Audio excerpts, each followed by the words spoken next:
चढ़ैब हो। हर हर महादेव के जयकारा लगैब हो। सावन के बदरिया बरसे झमाझम, मनवा में उठेला भोले के सरगम। केसरिया गमछा कांधे कांवड़ सजल, देव घर नगरी देखे मनवा मचल। चले से कांवड़िया बोल बम बम हो, भोले बाबा के दरबार चल हम तू हो। चले से कांवड़िया बोल बम बम हो, भोले बाबा के दरबार चल हम तू हो।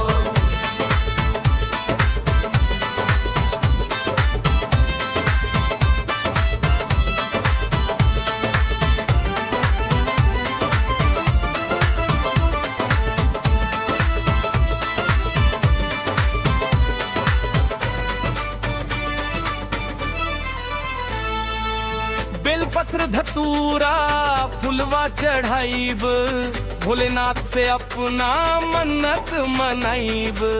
दुख सुख साभे उनकर चरण